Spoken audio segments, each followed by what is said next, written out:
Detroit is different. Detroit is different. Detroit is different. I can feel it. Detroit is different. Detroit is different. I can feel it. Detroit is different. Detroit is different.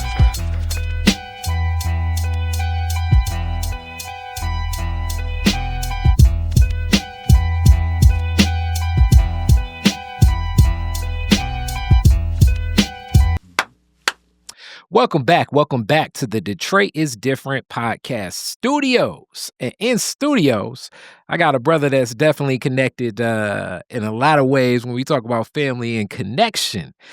His daughter is one of my closest and one of the more creative people that I know. And some of that creativity, some of those arts, and she would always tell these stories. She was like, my dad did something similar to like everything that you're doing with Detroit is Different, and really focused a lot on hip hop and a lot of other works with spoken word artists, visual artists, people doing events and bringing a lot to Detroit, and did it through the art of broadcast, video, television, film. Brother Sayeed, how are you today? I'm doing pretty good today. Yes, sir. Yes, sir. So it's good to have you in studio. We've had a couple different discussions where you were just mainly like, I just want to see how the operations are set up. That's very true. Yeah, and I was like, nah, I'm going to get you in studio and we're going to do an interview. So thank you so much for spending some time with Detroit is Different. Okay. All right, so let's start off with the usual, your Detroit story. Your people, how many generations deep are you to Detroit? What led for your family to come to Detroit? How does the origin between you and Detroit start? Oh, well, my mother's family, and actually my father's family as well, came out of Mississippi. Whereabouts? A mother's family came out of Brooksville, Mississippi, which is closest to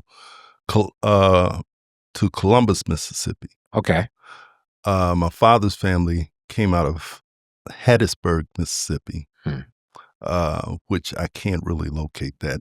But they both ended up in Memphis, Tennessee, where I was born. Wow. So Memphis. Yeah. Well, myself and my brother were born in Memphis. Okay. But me and my brother ended up having to my mother passed away, and so me and my brother ended up having to go with my grandparents to Detroit. Now, my oldest uncle, my Uncle James, had to, at the end of the Korean War, when he came back to Mississippi, both him and my second oldest uncle, Otha, had turned out they couldn't see themselves living in Mississippi, and they refused to say yes, sir, no, sir, and they violated the social norm of not looking at white people in the eye.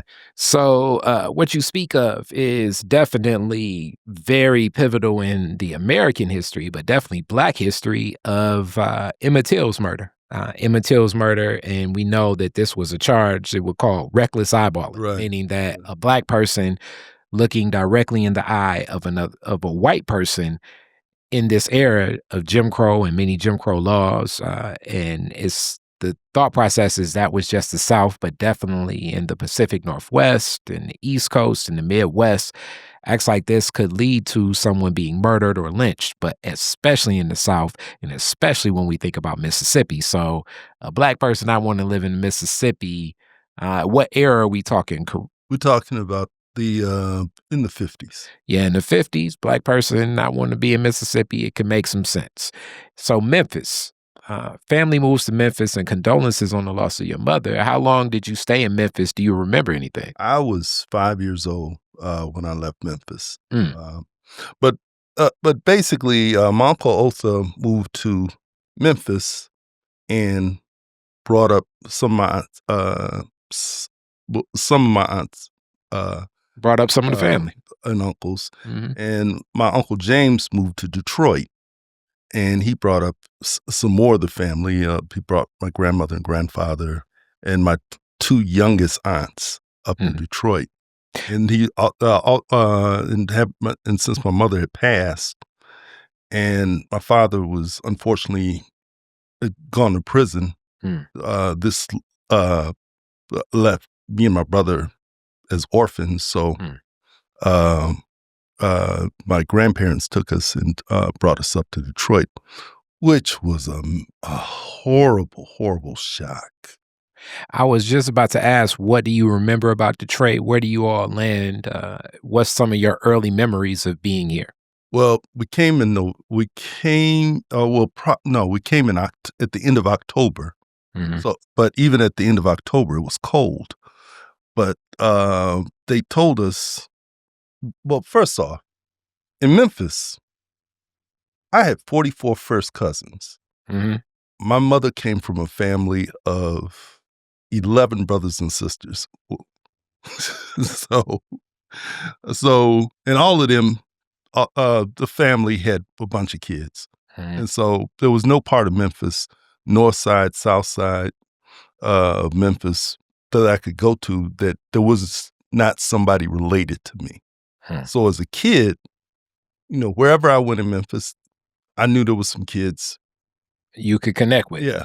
And so it's coming to Detroit, what they were trying to fill our head, me and my brother's heads with anticipation with was they going to have snow in Detroit and you're going to be able to make snowmen just like in the books. And you're going to be able to make igloos just like in the books. And you're going to be able to make snow angels just like in the books. Well, I could say 2 of the 3, depending upon what you define as a snowman, you probably could deliver. Igloo making, I haven't seen that around a lot. Well, fact is, now my Uncle James's 2 sons, Jimmy and my cousin Israel, when we got to Detroit, and that first week, they took shoe boxes and we went out in the snow and they took the shoebox to make the igloo bricks. They made, it wasn't a classical, the round and all of that sort of stuff, but it was a snow fort. It was a house, little small snow fort. And to me, it was amazing. Hey, that's all that it makes a difference too. I was going to say, I haven't seen many igloo structures, how they have seen them in National Geographic magazines. No, it wasn't like that. It was, but we fit inside and everything. Okay. And then we made a snowman. And back then, the flat that we were in, they had coal, so we made them with the coal. And then we went to get one of our grandfather's hats, put it on top of the snowman. We took the branches and a carrot, and it looked like a classic snowman. There you go. So something to start your Detroit winter. And then we laid down on in the middle of the grass, snow, and made snow angels. Okay. So you accomplished all of those experiences early on in your Detroit journey. Right. What side of town? What part of town? This was Linwood, Fullerton area. Oh, so not far from here. Yeah. Okay. So we got to, so it got to be around 3:00. Now in Memphis, as a child, I remember around 3:00, this is when you had your dinner. And also, this is also the time, if it snows in Tennessee, the snow goes away around 3:00, around dinner time. Finished dinner and looked outside, the snow was still there. So I turned to my cousin Jimmy, I said, when's the snow gonna go away? When does it melt? He said, it's gonna be there. I said, how long? He said, it's gonna be there a long time. That snow was there for the longest period, man. I could believe it. Yeah. I thought it was a curse. I didn't, in my mind, in my young child's mind, I was like, they done tricked us. It's cold all the time, and the snow don't go away. Well, definitely coming from Memphis, I could see that feeling. So At that time, your grandparents take you in. What was it like, your grandparents' household? Especially, we talk about grandparents raising children, even to this day. Shout out to all of the work at DAAA, almost like my aunt Helen Love and so many others. Consultories uplifted this. And oftentimes, when you're a child being raised by grandparents, it'll be like older sensibilities, rules, regulations, and order in the household. What was the household like for you as a child? My grandparents were very strict, way more strict than, say, my aunts and uncles were with, or even my parents were with their kids.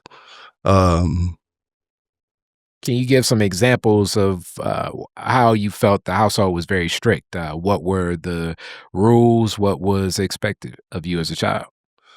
Well, we were in church all the time.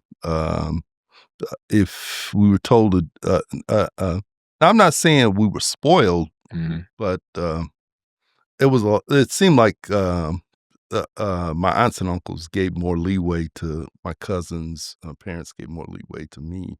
So, in church all the time. What church?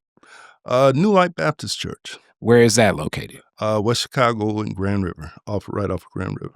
Okay, so you all are staying Fullerton and Linwood, Right. and West Chicago and Grand River. Why was the connection so far from that community when it's so many churches in and around that other community? That's because my Uncle James went to that particular church. And so therefore, now my grandfather went to Ebenezer, which is closer to that community. But my grandmother believed we should go to the same church as my Uncle James. And your Uncle James is also the one that first comes to Detroit. So he has, as I guess I would look at it, like a position of influence, leadership in the family.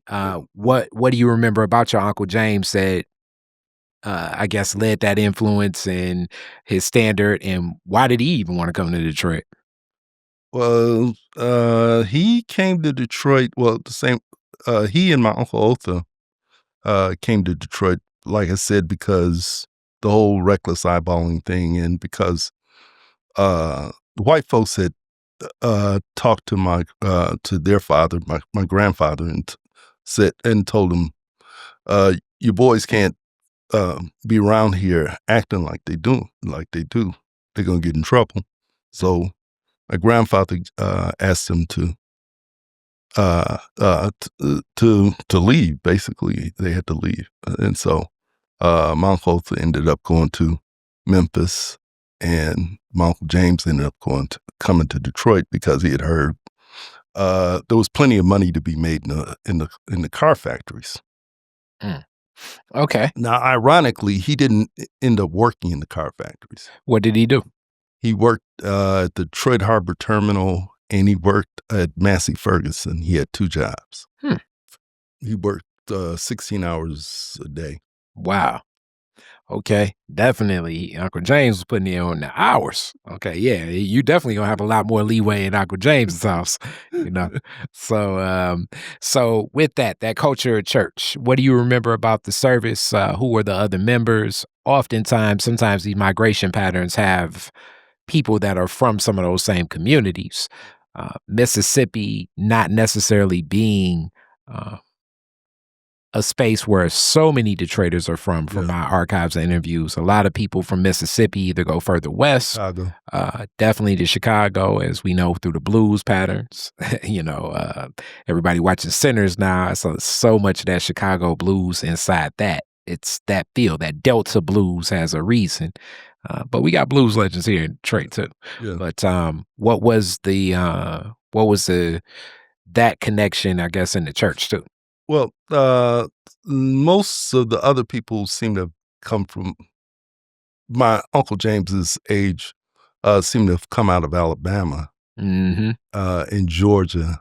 Those are the two from Detroit. And Mississippi was not so much. And then you had, I also remember as a kid growing up, one of the things that they would always talk about is people who who were from the South who pretended to have been born in Detroit. Hilarious. All their life, because supposedly that, I guess, gave you a step above everyone else. Yeah, it's one of my truck driving friends had a great uncle that used to say, he'd joke like, you still got cotton under your fingernails, meaning like you were still very rooted in the sharecropping and Southern traditions. And technically, if you city folks, you're seen in a different prestige. This plays out in the film School Days, as you see, Big Brother Almighty saying he's from Detroit, that whole exchange. One of the deacons at New Light recognized my grandmother when she joined the church. And she's always talks about him and says, he pulled her aside and says, Rosalie, I done told all these folks I was born here in Detroit. Hilarious. I don't want you telling folks that you know me from Brookville. Well, hey, I guess I guess he was honest, at least with your grandmother in that place of worship. Asking for her dishonesty. Ain't that something? Hey. He didn't ask her to lie for him. He just asked her not to blow his cover that she knew him from Brookville. Okay. So he's straight out of Mississippi. But there you go. He claimed like he was born in Detroit. Okay. All right. So with that, now I guess your school journey. Where do you go to school? I started off at Roosevelt, which is over by Central High School. Then ended up at Kyden, and then finally McCarroll Elementary, and then moved on to Tappan Middle School, and then spent a year at McKenzie High School, and finally transferred out of McKenzie and went to Cass and graduated from Cass.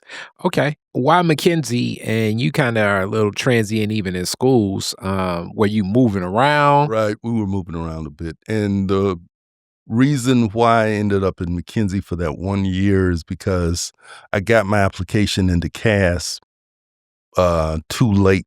And so so it was either going to be McKenzie or Northwestern. And I hated them both. No.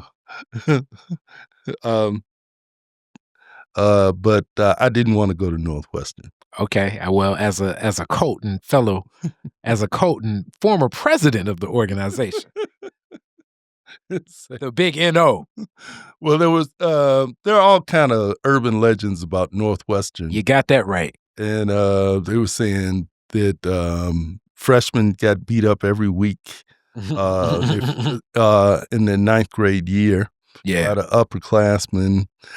They found one freshman in a garbage can. He dead. And Northwestern was not the place to be. Hey, it's definitely a culture of its own and has been for a long time. I love my NO. Yeah. But yes. Now, none of this was true, but that was word on the street. That was the story that permeated around Tappan Middle School. And so I know that Eddie Glover was one of the kids in my 8th grade class, and he was like, they told him, says, Eddie, you're going to be going to Northwestern. He said, no. He cried like a baby. Hey. He said, no, they're going to put me in the trash can. Nah, it's nothing like that. It definitely was some colorful things that happened during my Northwestern journey. I've never seen that. With that being said, Cass Tech, what was your Cass Tech experience like? I was in electronics, and it was definitely different. It was, at that time, drafting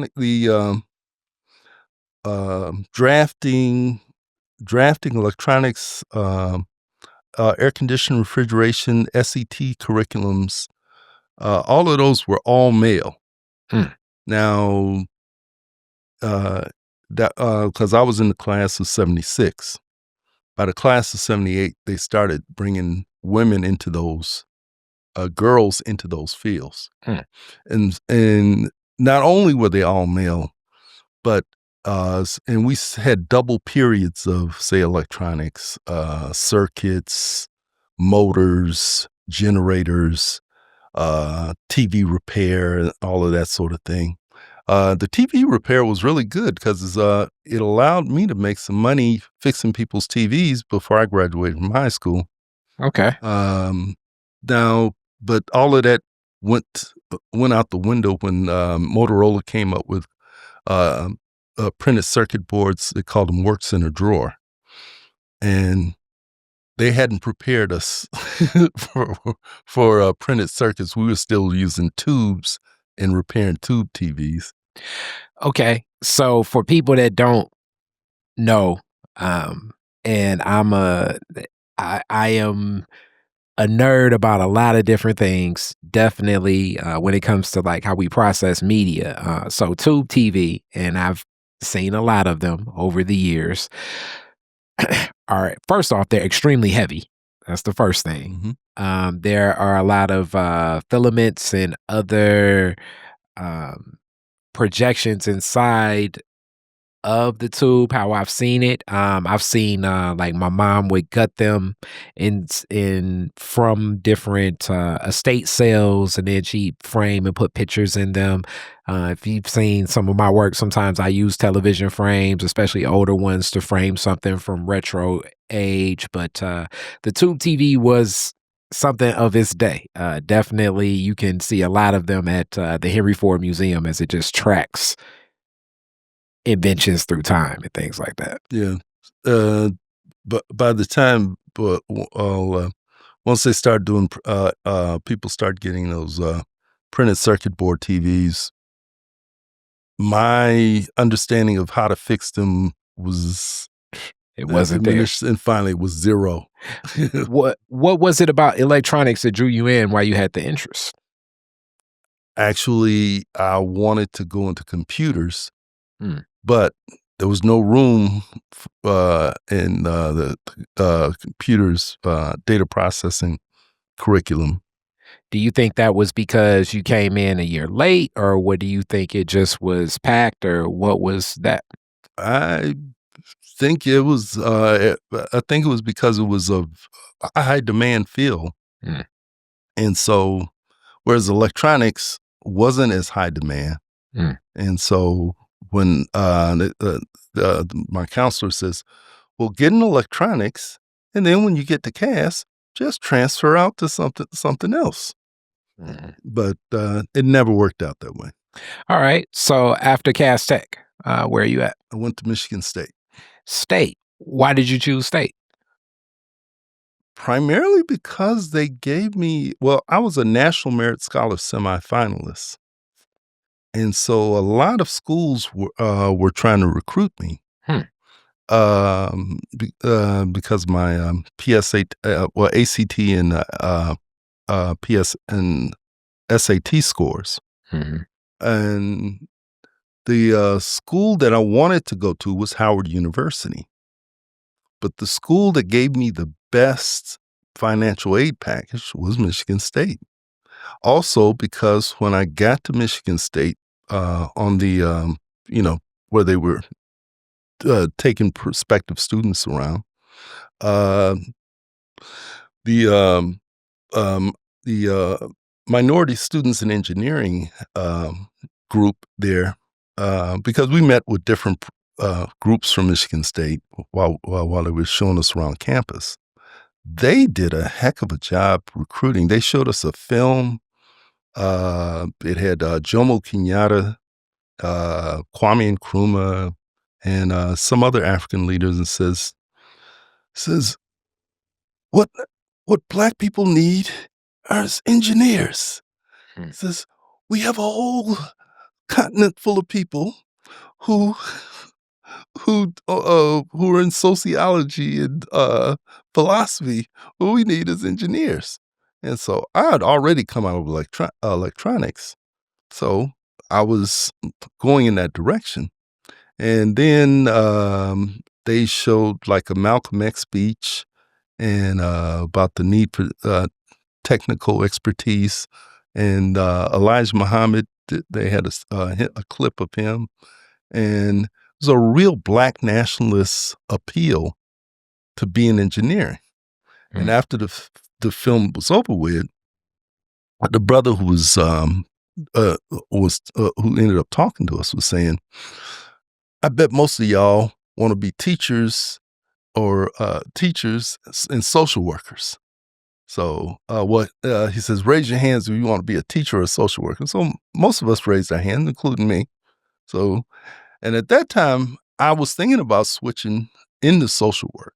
And he says, you're going to be broke and riding the bus for the rest of your life until you retire.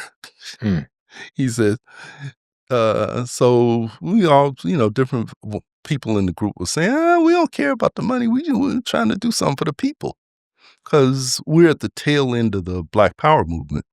And so he says, if you want to do something for the people, one, just like you saw the people in the film, you need to have some sort of skill so that one, that you have money to take care of yourself, and two, that you can help the Black nation, that is Black folks in America, develop themselves. So I was like, so when I had to ask my question, he said, you're going to switch. You already got the math and science knowledge. You need to stay in science. And so anyway, he said, you need to stay in science and you need to stay in engineering. So that was actually the best recruitment speech I'd ever heard. Well, it definitely is something of an era, and it says a lot to Michigan State at the time.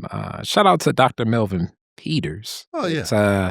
Dr. Peters was doing some work at Michigan State, I'd assume possibly around that era, because to think that Elijah Muhammad would be in an entrance speech for any predominantly white institution in the 1970s or 2025 is shocking to me. So, to tell you the truth, I wanted to go to Howard, but nothing anywhere along that line in terms of the people who were doing the recruitment. Nobody ever made that kind of an appeal. Well, definitely whoever was working in that recruitment at Michigan State knew a line connecting to Detroit, connecting to Black nationalism. Now, Kent State, Ohio, they made a Black nationalist appeal for students to come to Kent State. Kentucky State, it wasn't a Black nationalist appeal so much as it was Kentucky State is historically Black. HBCU. But they appeal to, you'll be at home. The culture it was more of a cultural, you'll be more relaxed here. You'll be with your people. And then they threw in the line, nobody parties like I forget whatever their mascot is, but nobody parties like people at Kentucky State, which I thought, that's terrible. Well, I mean, it definitely, the partying atmosphere of cultural outreach and socialization in college, that's big on getting a lot of students. That is very true. But so I was just surprised that was the part of the hook. So in this also, we're talking about Black nationalism. There are different ways of looking at different progressions of what can bring empowerment to our people and our struggle and journey here, going through the chaos of America. So Black nationalism is a thought process that is really brought to life, and I think characterized and birthed most on a national appeal throughout America through the work of Marcus Garvey and the UNIA. And the thought process behind Black nationalism is to take ownership of our own communities, to control the resources and the economy within our own communities, and to serve and resource our communities all within one. Different variations and different arguments and different works in the Black nationalism, obviously, since Marcus Garvey and throughout, have come into abundance for theories.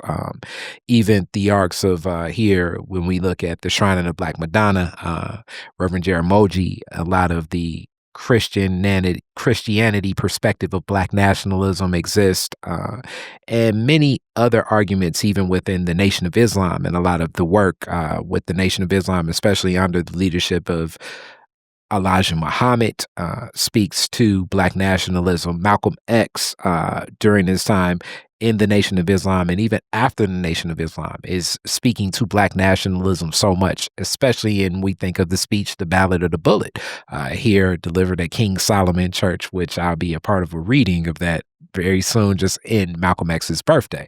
So I just want to frame Black nationalism for people that are watching this to kind of know the arc of it. And definitely after many movements into Black power and Black empowerment, especially personified through the Black Panther Party and many other organizations like the Republic of New Africa, even to some degree MOVE in Philadelphia, like this all speaks to a time of Black nationalism in the shadows of what the civil rights movement would be. So I just want to frame that for people watching. That's all. Well, my introduction to Black nationalism was started with stopping in at Vaughn's bookstore, which at the time was off of it was Vaughn's bookstore and the Shrine of Black Madonna bookstore. Mm-hmm. But started with Vaughn's bookstore. He was up on Dexter and Duane. Mm-hmm. And I'd stop in. I didn't have money to buy books. And it was different than I used to go to the library, and I was in the library club. So we used to read. I used to read quite a bit. Mm-hmm. And the difference between Vaughn's bookstore and the library was Vaughn's bookstore had so many books of stuff that you couldn't find at the library. Yeah, you're not getting blood in my eye at the library, probably. So I would go to Vaughn's bookstore. Well, I started going to Vaughn's bookstore. Then I found the Shrine bookstore. Mm-hmm. Now, the Shrine bookstore was bigger and fancier, and they had a whole lot of books, and they had more books than Vaughn's bookstore. But the difference was security. When I go to Vaughn's bookstore, I'd stand up, I'd pick up a book, I'd stand up, and I'd start reading the book. I'd put a bookmark in it and put the book back on the shelf, come back about 2 or 3 days later, and start reading where I left off. And I did this on such a regular basis that Vaughn said, "Young man, why are you standing up reading? You look uncomfortable. Get a chair, sit down, Mm-hmm. read." And so Vaughn would eventually would just start asking me questions about the book I was reading. I think the first book I read was Black Skin, White Mask, by Frantz Fanon. And so he was like giving me a test. Who is the author? Said his name is 2 F's. It says, "Got to do better than that, brother." You got to do it. And he would start asking me questions. What is how far in the book are you? What is the brother talking about? What does this mean, for Black people? What is the meaning of the title of the book, Black Skins, White Mask? So he just basically would probe me. And pretty soon, I was just coming in on a regular basis, just picking up the books. I'd read into it. Vaughn would ask me questions, and I would leave. It was an educational experience. It was even better than going to the library because, I would read a book. Sometimes I didn't understand it, but Vaughn would sort of set me straight. And so to the point where, by the time I was 15, I thought of myself as a Black nationalist. That's deep. And also Ed Vaughn that you lift up, very strong Black legacy Detroiter in a lot of the stories and the arcs of Black nationalism and Black community building, Pan-Africanism as well, which is another ideology that I believe becomes a lot more prevalent through like the mid 70s, through the 80s and the 90s. And Ed Vaughn here in the city of Detroit, one time appointee of Coleman Young, like many others, and was definitely someone that Mayor Young and many others sought out for their wisdom and knowledge. The bookstore was a cultural center. The cultural center for many different things, and right in my neighborhood, right there on Dexter, for many years. And now his son carries on that legacy in the next location that was Vaughn Books, but now Eric's You've Been Framed is where you can kind of connect to that entrepreneurship, legacy, Black information, connecting in Black ideology, Black consciousness, and intelligentsia as well, from a grassroots mind. Yeah. So also that lands you at Michigan State, if I'm tracking your journey the right way. Right. During Magic Johnson winning the championship with Greg Kelser in them. Yeah, that was I came in 76, Yep. the year before Magic Johnson came. Yep. At one time, me, Eric Mays, who was a city councilman up in Flint, who had somewhat of a 15 minutes of fame before he passed. Mhm. Eric Mays, Greg Kelser, and a young lady named Rita Johnson we used to have lunch together at lunchtime over at Case Hall. And out of the blue one time, so I'm tall, Eric Mays is tall, and Greg Kelser is tall. Is taller than both me and Eric. Mm-hmm. So Rita says, Greg, you're kind of tall. Think maybe you should try out for the Michigan State Spartans. Hilarious. So Greg just got up and left out of the cafeteria, even though he hadn't eaten any of his food. Mm-hmm. So me and Eric start laughing. And so Rita says, what's funny? What's wrong with him? He said, you know, this is Greg Kelser. She said, I know it's Greg Kelser. You know it's Greg. What the heck's wrong with him? I said, he's the star player for Michigan State. She said, how am I supposed to know that? I said, I don't even follow sports, and I know that. Mm-hmm. She said, I don't follow sports at all. I said, so she said, why is he upset? I said, you said he should join the team. He's already on the team. He's the star player. This is before Magic Johnson and I can't think of the other brother's name. Jay Vincent joined the team. But she said, he shouldn't be so sensitive. Yeah. So that moment in time, so a couple of different things. Eric Mays is, I guess, as you say, that moment in time of his celebrity is going back and forth, keeping things very, how do I want to put this?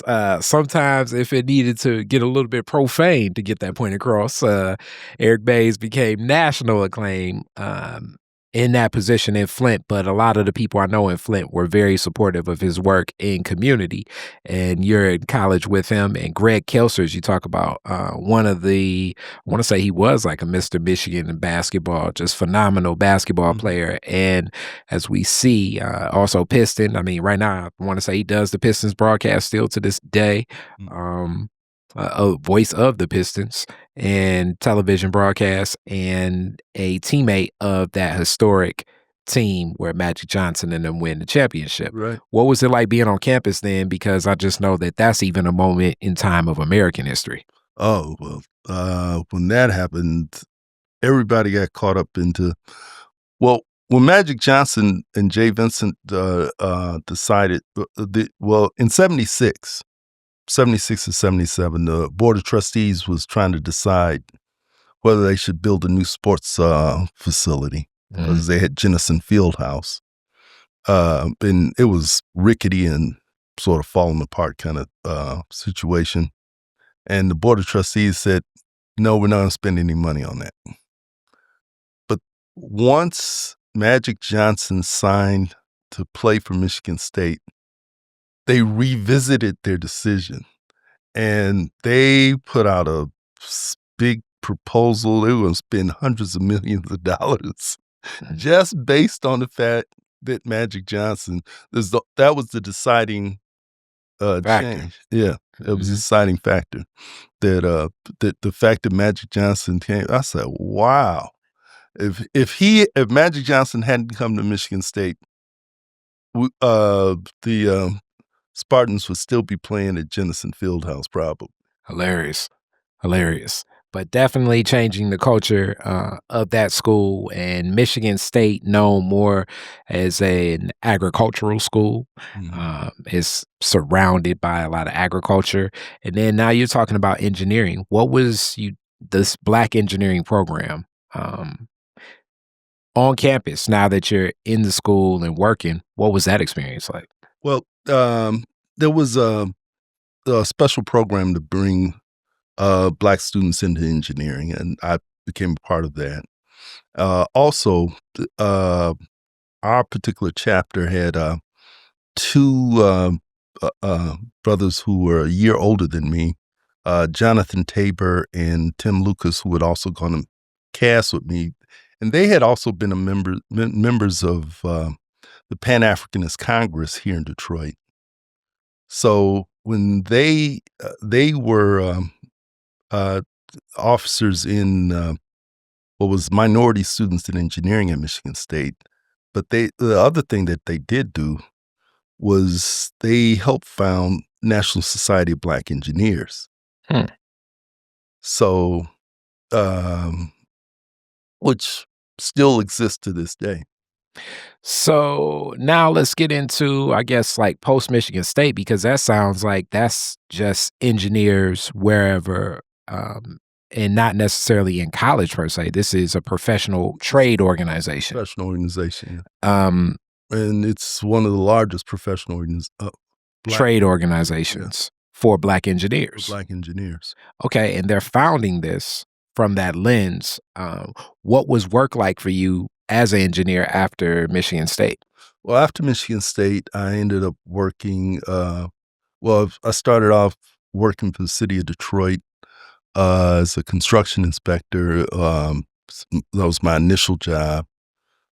Then I started working for the water department as a pollution enforcement officer, and just basically I did illegal dumping investigations, investigated sewer blockages, enforced compliance agreements, and just basically my job was to make sure that certain contaminants didn't make it into the sewer system. If they did make it to the sewer system, we would take it out before it got to the wastewater treatment plant. Okay. And you're working in a Coleman Young administration. Right. And all of those challenges that you just uplifted are still challenges that happen in the city today. I assume that these are roles that people need to always be inspecting upon. What was it like working under that Coleman Young administration? Because we hear so many different things about what that era was, but working in that from your position, what was that? Well, for my end of this situation, unfortunately, most of the engineers in industrial waste control were Indians and Filipinos. Mm-hmm.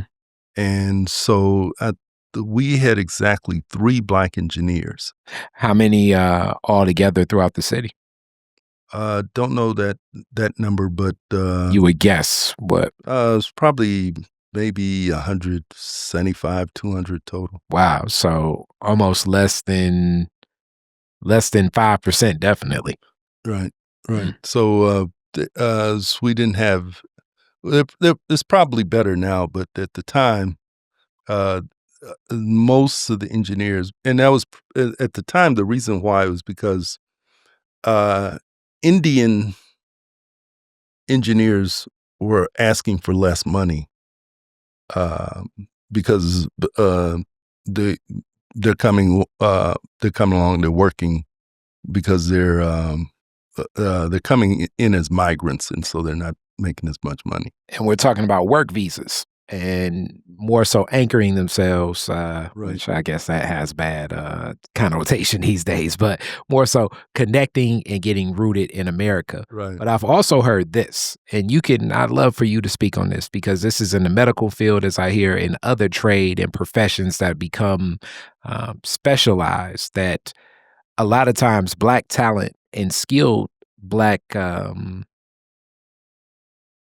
professionals choose to move into highly specialized fields because that's where it can be more lucrative, and also not just being more lucrative, oftentimes not just through academia, but also in professional settings, the Black professionals are pushed more into the more specialized fields, even through the organization, which leaves a lot of the day-to-day, I guess, like a construction foreman, like for my sidewalks being cleaned up, the chances of seeing the Black person there is very low. Even though I'm always uplifting, you using my city money, you need to be using the people from my city. But can you give your perspective on this? Because I've heard that oftentimes that Black professional is usually pushed to the very specialized.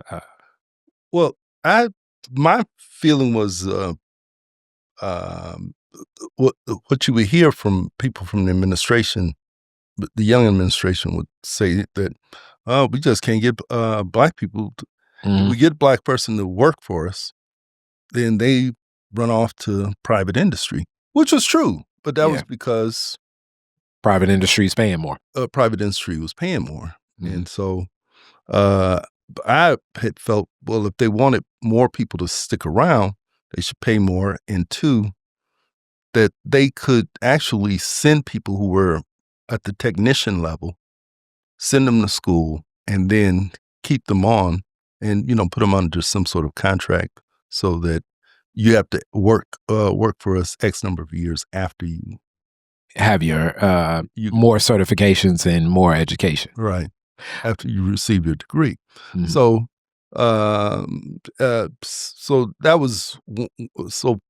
that's what I observed while working for the water department. And so now I graduated out of from Michigan State. I ended up graduating in packaging, but ended up working in in the environmental field. So I didn't have a degree in environmental.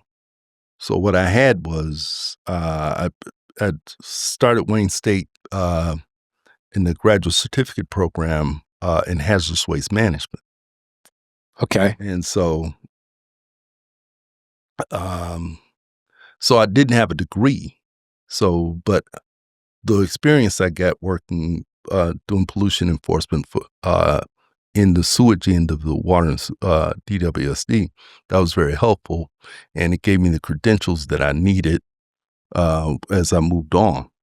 So now I really have this question about that, just from the macro, and this kind of goes into a lot of the other more current questions and discussions. All this work being done now, the sewer infrastructure, not just in Detroit but just across America, seems to have been the sewer infrastructure that kind of was put in when it was put in. When we hear about these fixes that oftentimes are being done, if you could give some insight into this, are these fixes something that definitely like are stopgaps. Like I have a fire hydrant that people kind of, if you follow me on Instagram, you saw my street was flooded because the line was tapped on the fire hydrant and they just decided to cut the water off from that hydrant. And my thought process is it's just hard because the capacity of these systems and these lines have not been changed in decades. Is this a healthy fear that the lines altogether need to be changed? Because that's really what I thought should happen in Flint. But people say that that type of infrastructure change is financially almost impossible. That's what a lot of people say. It's definitely not impossible, but unfortunately, I think the infrastructure should have been addressed probably late 80s, at least in the late 80s and 90s, because those kind of problems, the whole combined sewer overflow setup that we have is just out of date. Can you explain what that is? What happens in case of a heavy rain, the Detroit water and sewer system isn't equipped to process the excess water that comes into the wastewater treatment plant. So what they do is they just release it into the river, unprocessed. Now, this has been a problem way, way back because you're polluting the Detroit River. In case when there are heavy rainfalls. It was several. Coleman Young had commissioned a study to find out how much it would take to deal with that, and several $1 billion. I don't know the Even back then. Yeah. So that means it's probably trillions of dollars now. It's probably very, very would be very, very expensive. Yes. And but at the time, neither the state nor the federal government wanted to put the money to give the city the money to take care of the problem. And so the EPA, one of the reasons why Detroit was under the control of the judge, who I can't think of right now, I can't think of his name, but they were under the control of that federal judge is because Detroit was violating federal law in terms of the sewer discharges. And the reason why is because the wastewater treatment plant just simply cannot process as much water as was coming through the system during heavy rain.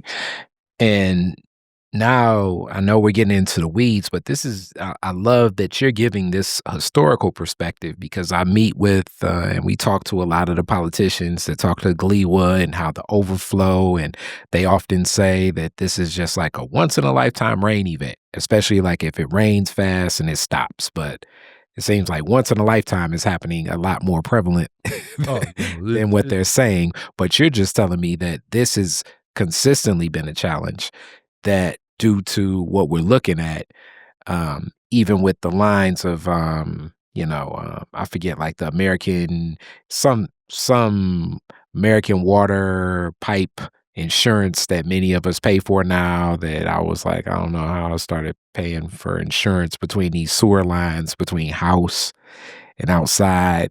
It just, as homeowners, we get scared, especially basements flood. Yeah. Well, the truth is, my opinion only. Yeah.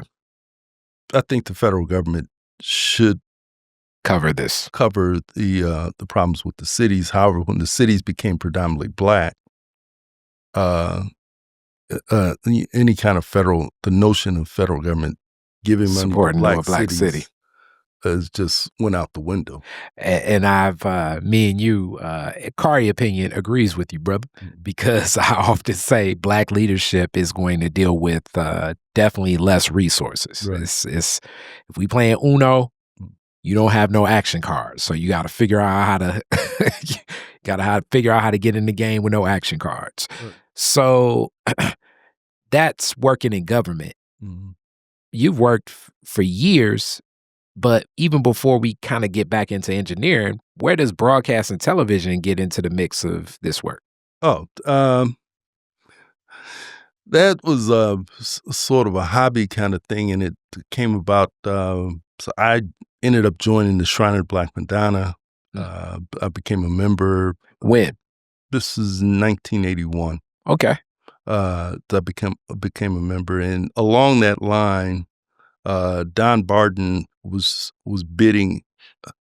Don Barden, Percy Sutton, and who else was Barden Cablevision, Intercity Cablevision, and Cox Broadcasting, the owners of WCHB and WJLB. Were the three finalists for who was going to get the cable franchise in Detroit. And Barden, knowing he was an outsider,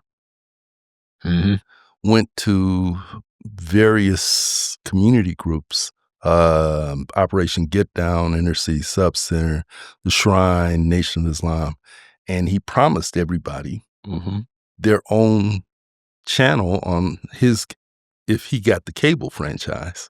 Hey, that's how you do business. And so, he promised a video library for Black independent videographers, a summer program for young people. He promised just a world of stuff. His package that he delivered to the city council was the most community-centered package. It wasn't just like, well, Barden Cable's going to come to Detroit. And he promised the other thing, which is he promised that 90% of the people who worked at Barden Cable would be from Detroit, that 50% of all the jobs would go to women. And so now the other two people bidders, the other two companies, they also had packages as well, but nothing in the ballpark of what Barden had promised. Now I want to look through the archives and find that package. Okay, so through that package, it heightens your interest. You're in the Shrine, and how do you end up in the broadcast team at the Shrine? At the Shrine, at that time, I was working in community at the community service center. So I thought, well, if we're going to have a broadcast channel, then I should at least get some sort of notion of how broadcasting works. So Barden got their franchise. They were actually the most popular of the group because they actually went into the community and just lobbied. They did outreach, yeah. Lobbied people. Whereas Cox Broadcasting, which is was the local favorite, and from what I'd heard, was actually was the company that Coleman was leaning toward. They figured that Detroit was going to pick them because they were the local company, but didn't get it.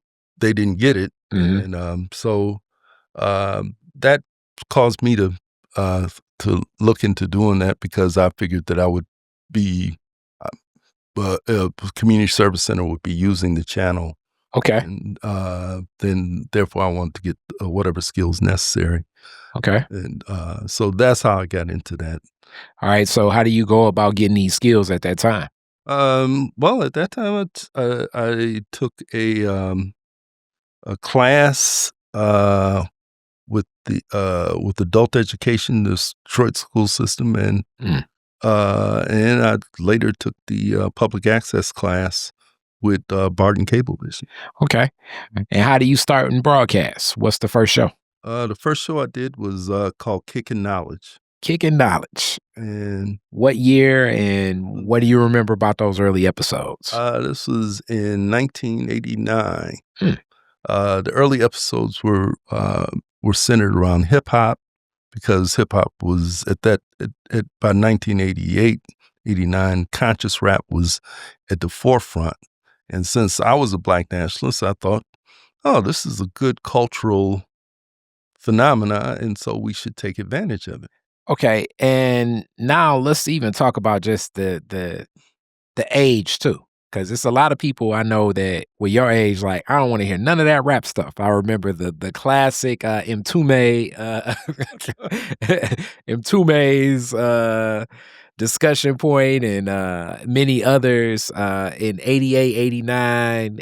Rap isn't really being embraced everywhere, you know what I'm saying? Any form of it. So what was it about you that you connected with the music so much? Oh, well, I connected to music primarily.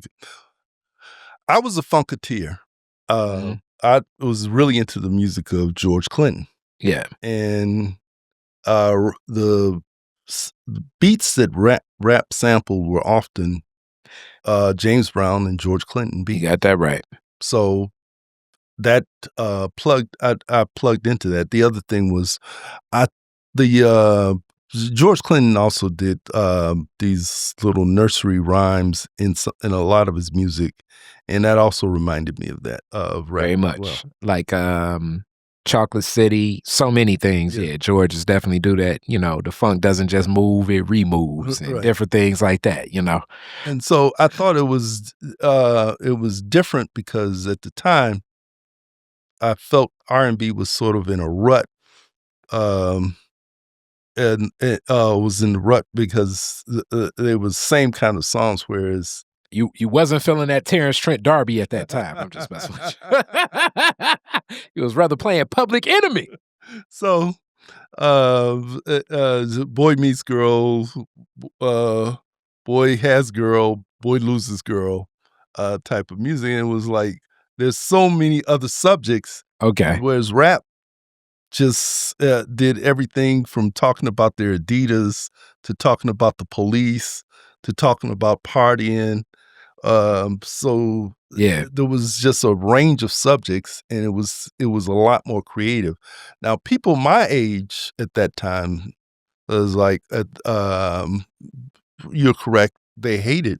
Yeah, especially like I remember like Public Enemy. It's like, what is this noise? You know what I'm saying? And shout out to the Bomb Squad because it just everything, or it's either what is this noise or they just took the same record from, you know, like they was like, how's this music when they just took Rick somebody James, else's somebody else's song and they just talking over it. Mm-hmm. It's like no, it's like poetry, and they're like, no, you stretching the definition of So Kicking Knowledge, who were some of your first guests, and how did you even go about booking them and everything? Well, when I was doing Kicking Knowledge, the first guest we were doing we did Public Enemy, we did BDP, we did X-Clan. Okay, how do you even go about getting them on the show? Well, I did my research and I found the record company numbers and called the record companies and found out who the contact people to get somebody on the show. And I lied about my viewership because there was really no way to tell. Yeah. But at the time, they weren't really that they weren't checking. You say like I say, there's so many thousand people have bargain cable, and people watching our show, and all of them have teenagers, well, young people. Yeah. And so I'm telling, I'm giving them some numbers. Yeah. But I made up these numbers. And I'm sure, I mean, they knew, but they also needed the outreach too, because as we say, rap is not really welcome. Like a lot of record stores didn't even have rap sections back then. And if it did, it was very small. So if you could find some form of promotion, you really wanted to get that. Public Enemy. When you interview Public Enemy, who are you interviewing? Because Public Enemy can come deep. When we interviewed Public Enemy, before I get to that,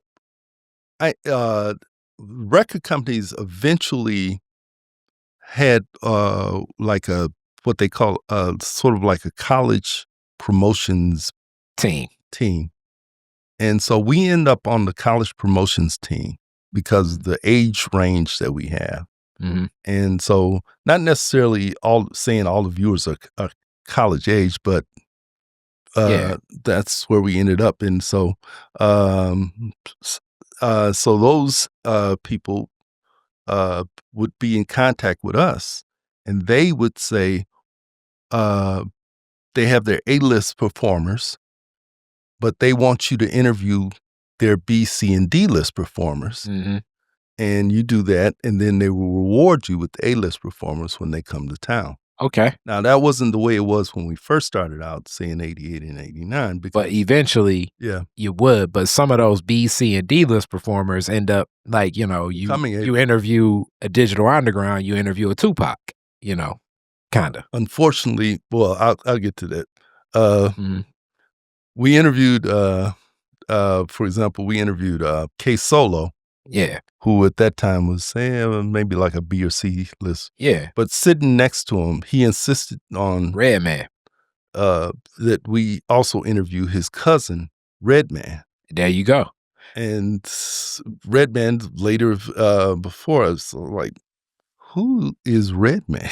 And there you go. What the album? We love Redman. Now no one remembers K Solo. Mm-hmm. But and you're right. When we had the chance to interview Digital Underground, but we shifted the name. We became Flavor TV as we went from just working at Barton Cablevision, ended up going across to Windsor. At that time, it was Trillium Cable, and was talking to a white guy over there, and he was like, "Hey, we need Black programming in Southeastern Ontario. Why don't you work with some of the people? So since you already have a show, why don't you work with some people?" So we end up making this, creating a new show called Flavor TV. Work with the young lady over there. You remember her name? Not offhand. I don't know. I should know. So back in the day. But, okay, Public Enemy, because they come deep. Yeah. You interviewing everybody, or is it just Chuck and Flav? Just Chuck D. Okay. Only Chuck D.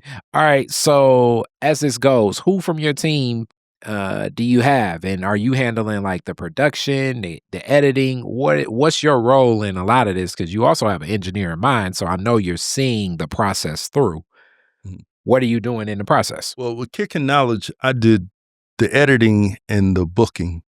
And I had my best friend Lee Smith was working for me. Then we had a spinoff show with Jessica Care Moore called Just Kicking It. Okay. And she did. She was in the same area. It was just her. It was just the people that she chose. As a matter of fact, I remember when the Fugees came to town, and I was listening to WHFR, Henry Ford's radio station, and they played the vocab about the Fugees, and I was like, "Oh, that's straight." And so we were down at St. Andrews, and the brother who's Fugees' road manager says, "Hey, do you mind interesting interviewing our group?" I said, "Who's your group?" And he says, "There's called the Fugees." I said, "Yeah, I just heard them while I was over near Henry Ford Community College." And so Jessica says, "The Fugees? Hilarious. Who's that?" So she ended up not interviewing them, but a brother named Khalil ended up interviewing them. Okay. And but this, interviewed for her show. She didn't make that. What was it like? One of my favorite interviews with Jessica, love Jessica, was my interview with Jessica. What was that young Jessica Care Moore energy like in working in production? How did you manage talent, now bringing on other voices? What was your approach to that? Well, the funny thing about Jessica was, all right, she wanted to learn how to edit, to do video editing. But when I bring her into the studio to do video editing, and this is not digital video editing that you can do on laptops. This is the old-fashioned method in the studio, and it takes time. It's very, very boring.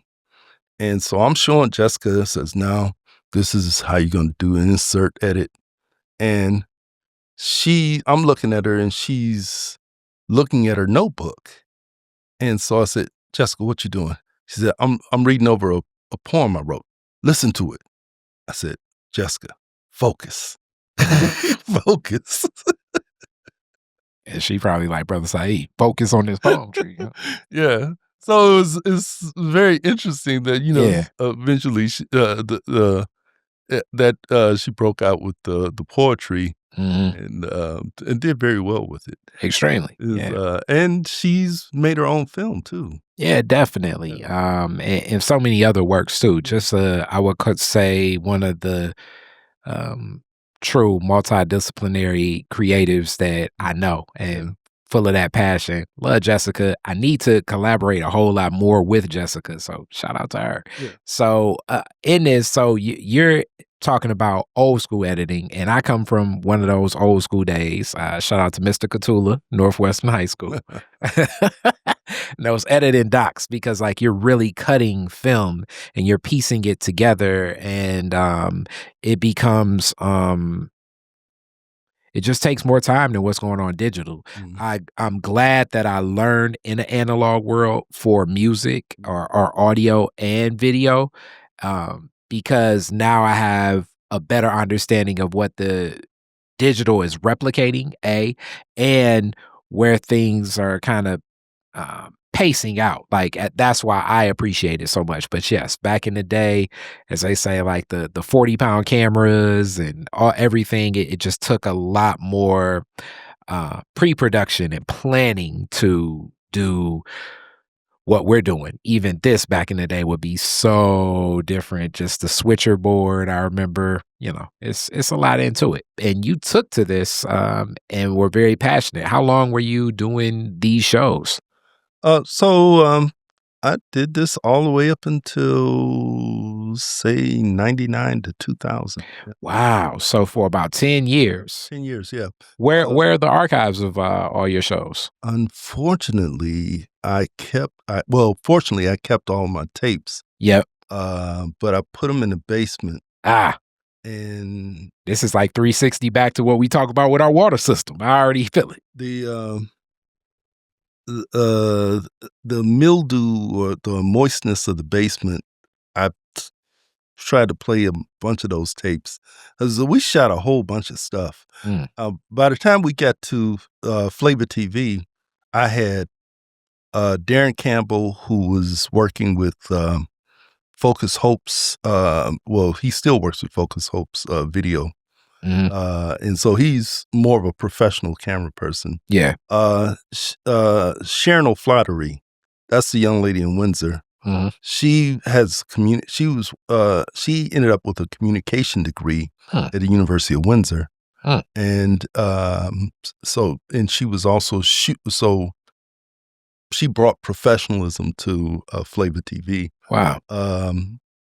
Holden Aaliyah, who's also, she got her degree. Sharon ended up working for a news channel in outside of Toronto. Starts with a B, but I can't think of it. Yeah, something in Ontario. Yeah. And Holden ends up being she becomes our primary on-air hostess. And she ended up working for CBC, and she was unfortunately she was killed. Wow. Holden was a Somali, and she was in Somalia with her husband. Wow. In the Al-Shabaab terrorists end up firing a rocket into that hotel, and her and her husband in 23 or 24. Prayers up. Prayers up. But at that time, so she was good. The other person I was really glad that we brought on was Kari Kamani Turner, because Oh man, shout out to Kari. I'm always getting mixed up with them, but like I always say, Kari that's that guy. And he's a great interviewer, and he also has great insight into. Well, he had great insight into what was going on in hip hop. You got that right. Other people we had along, we had the Monica Johnson. She was really good in terms of interviews. Shashu Harris, and then Nandi, my daughter, also helped work with us. Okay. So we had a crew of people. And then there were a few other people who came in as like add-ons. And so by this time, we were broadcasting. We were using the studio in Windsor. We switched from public access to leased access in Detroit. So we paid for the time in Detroit. That way we could have a set time that we came on and people could see us. And then we had a call-in number so people could give us whatever comments that they wanted. And we were doing interviews with most LL Cool J, the Goody Mob, Outkast several times. So by the height of things, starting in 95, 96, 97, I had a personal relationship with with different record company execs. So when so I knew who was coming into town 2 to 3 months before they would come. Wow. We would make the plans to do the interview. So it when we as opposed to when we first started, so-and-so's going to be here next week. Can we do an interview with them? Now it's like, yeah, in August, this album's coming out and we'll be in Detroit. We'd love to come on your show. Exactly. And so things were a lot smoother. We could do plans. We could set up questions. We could hear the music and everything early. Yeah, because they would let us get the music first, and in some cases, and also there was horse trading. I can't think of the name of the group. As some group you might remember, they made a song called "That's Just My Baby Mama." Hilarious. Yeah, that's like Showbiz and AG or something like that. Cause I remember this because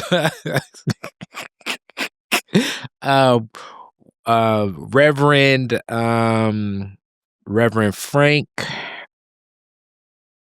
man, I want to say Murray, but I know I'm messing up. But a pastor that's one of the I guess people like in the pastor lineage of Fred G. Sampson gave like a whole sermon on why that song is something we shouldn't be listening to. Well, when the song came out, I thought the song was so ratchet, but I didn't use the word ratchet at the time. I was just embarrassed by it. And yes. So the sister was record company exec. She says, I called her and I said, because she had notified me that I can't even remember which group it was, but they were A-level. Yes. Says, I said, yeah, we want to interview them when they come to town. And so she said, okay, I'll let you do it, but you're going to have to interview Just My Baby Daddy. And I said, ain't no way we're going to interview him. She said, okay, they said something, but the song is hot. It's a bullet out there. People singing it. Says, your viewers are going to love it. Hilarious. Says, and yeah, you give them about 4 or 5 minutes of interview, but you'll get the interview you want. I said, I'm going to have to stand on principle. I don't want them at all. Well, Reverend Frank definitely supports you for doing that as well. I did the same thing with with um, Master P. Mm. The young lady who was with his No Limit Records wanted me to interview one of his people. It wasn't Mystical. It was probably the one that went to jail. That's mystical. Well, I mean, so many people connected to No Limit. Sadly, have served time. The one that Monica used to go with. C Murder. Yeah. Wanted me. So I said. So at the time, I believe he had an album out with a crackhead on the cover. It looks like a real person who was a drug addict. That may have been the Fiend album. This is definitely my era of music. And I said, I'm not interested because I told about the album cover. I thought this is just degrading. And so she said, it's just telling a tale. I said, I don't like the story. Yeah. And so I ended the call. She called me back.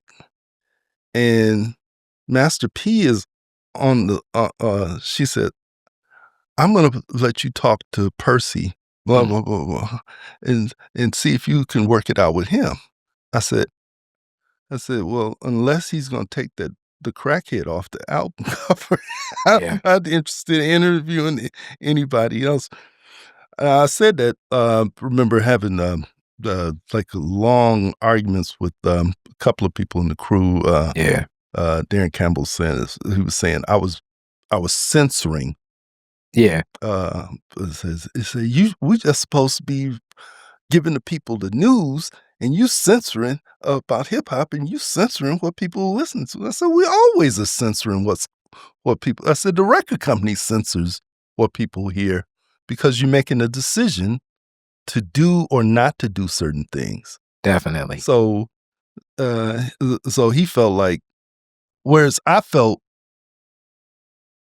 that the picture of the crackhead on the album cover was exploitive in and of itself. Yeah.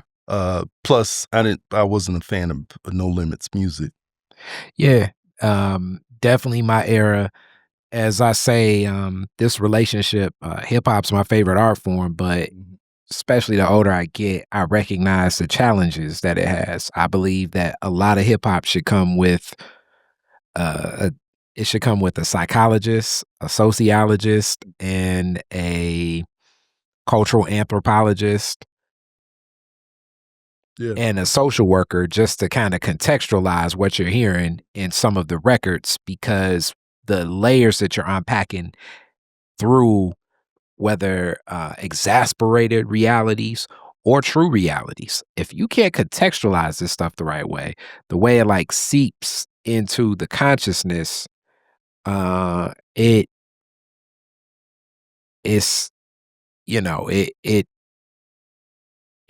doesn't take that right framework. Which now, as we kind of get to a close here, so that 10 years, and you still have a passion for a lot of the media works, because you reach out to Nandi one day and you just mentioned it, Detroit is different. And she was like, that's my friend Kari. Yes, I am Nandi's friend. Love my Nandi. And you've been studying some of this and some of what we've been doing, and you've been seeing not just me, but a lot of space into YouTube. What do you see so different in the online world that keeps tapping your interest as a person that has so much experience in broadcasts? Well, one of the things I like about Detroit is different, and number of YouTube channels is, well, not a lot of YouTube channels, but what you tap into. But the idea of, one, you have a viewpoint. Two, you recognize that Black people's message, Black people's voice is not often heard. And three, that the stereotypes of Black people often crowds out the reality of Black people's thinking and the message that some of the messages that we need to hear. So it's a lot easier to put a crackhead on the album cover, and you're going to get a lot of sales and a lot of attention. And it's also easy to interview somebody about the crackhead on the album cover than to recognize that almost one average Black person, this is not their reality. This is reality for far too many Black people. But to make it that this is what defines what being Black is all about is a problem. And it's the kind of noise that keeps us from making the kind of analysis that we need to do about our lives and about the community, because the fluff and the BS that we hear, it crowds out what's real life like. A lot of people think that young Black people are a certain way because the mainstream presents a certain image of Black youth. And then Black youth also play into that as well. But if you actually live around people, you find there are some people who are like this or that, but that's not the average person. But like a lot of people actually believe, for example, that the only thing that young Black people do is spend money on tennis shoes and do all kinds, and are just wilding out. But the average young Black person is not wilding out, and they're not spending all of their cash on clothes and stuff like that.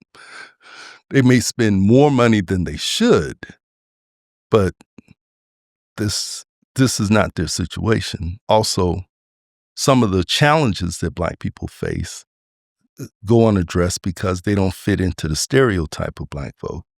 And so then when we come to try to solve the problems, we're solving the problems of people who are the extreme, but the average person, their very real challenges go unaddressed because we are addressing people on the margins instead of people in the middle, the majority who are in the middle. That's a very wise analysis. And I would say, man, there's so much more to unpack. That's why I always say social worker, psychologist, sociologist, cultural anthropologist, because the layers of even understanding what that means in messaging. I'll just leave with this. Why I like the television show The Wire so much is actually so much to do with the characters of Bubbles. Bubbles that's struggling with heroin addiction in the Baltimore community, the West Baltimore community that frames The Wire, really puts the humanity into someone struggling with drug addiction and using heroin, and frames it from like what I've seen with that my whole life.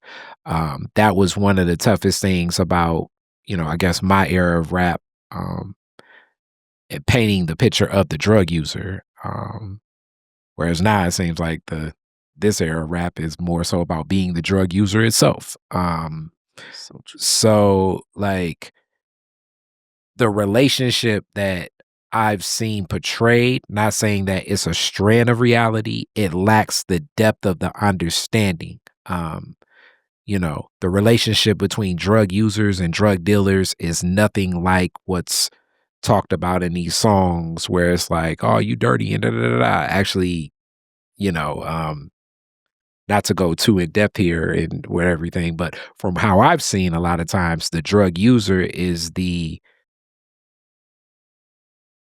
advertiser for how drugs are distributed, how to function within this. Like the relationships are like very intertwined. Hence, a lot of people that do struggle with addiction are people that have sold, do sell, are in families with people that struggle with it. It's just nothing like usually what I've seen.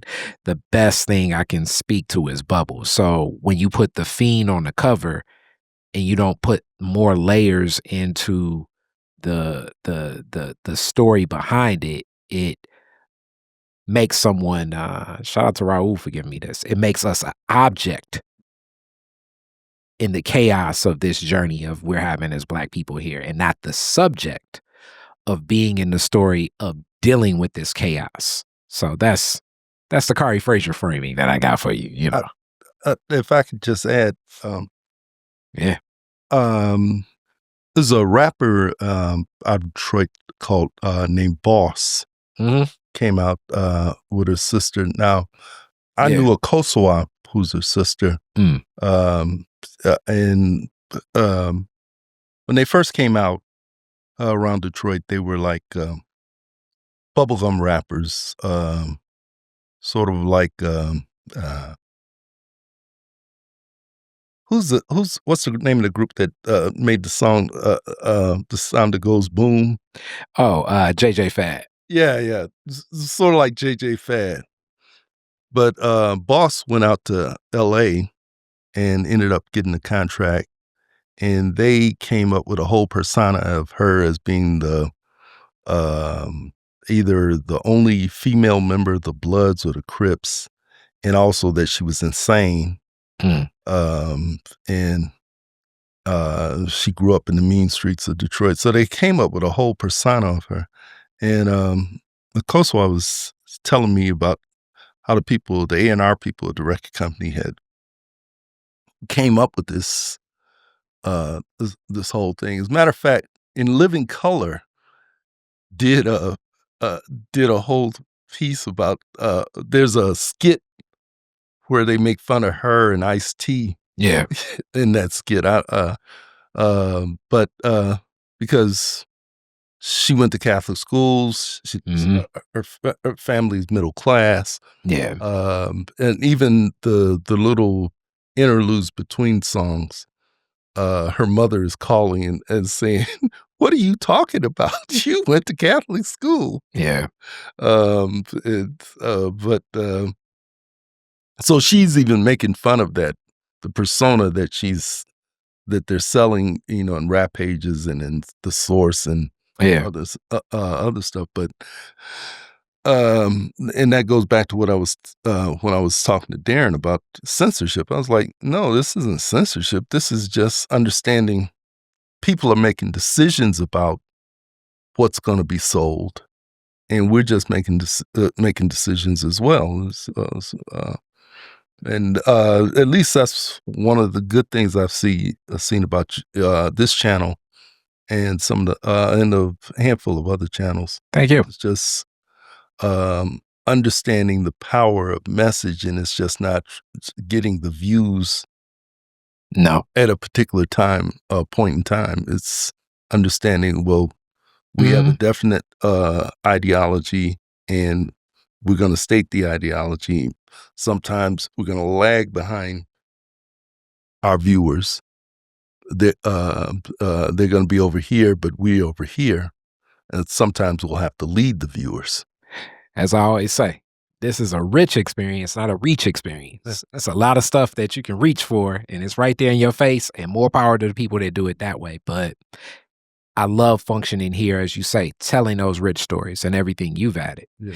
So as we get to a close, classic Detroit is Different questions. And also you speak of Boss. Rest in peace, Boss. She just passed away not too long ago. I remember Born Gangsta, the album, and Deeper. But as time moved on, a lot of her music even transitioned into touching on other things. But let's get to your story. Very first car, year, make, and model, year you got it. Satellite Sebring, 1970. I got it in 1977.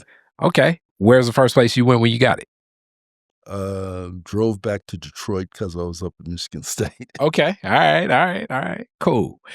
You're the DJ at the end of the fireworks. Woodward and Jefferson. You get to play 2 songs. What songs you playing?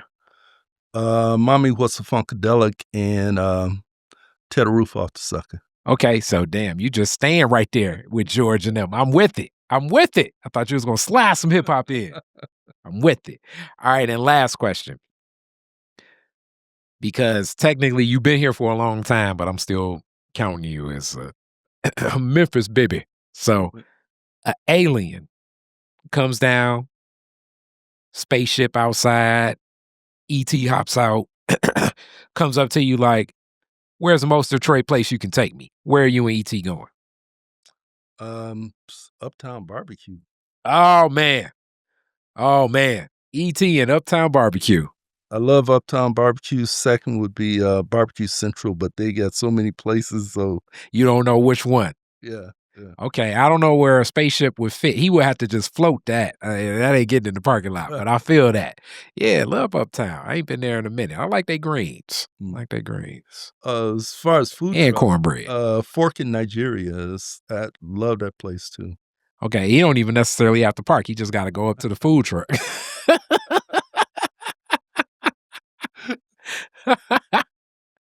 So you and ET hang and get some good food. I'm with it. Yeah. I'm with it. Oh, and the Jamaican places. Oh man. Oh man, you just taking them around town. This island on 6 Mile off of Evergreen. Mm-hmm. Okay. Yeah. Yeah. So yeah, you and ET get some good food. Southern Fires. Okay. Different places. I'm with it. So with that being said, thank you so much for this Detroit is Different interview. All right. Yes, sir. Peace. Take care, y'all. Detroit is different. Detroit is different. Detroit is different. I can feel it. Detroit is different. Detroit is different. I can feel it.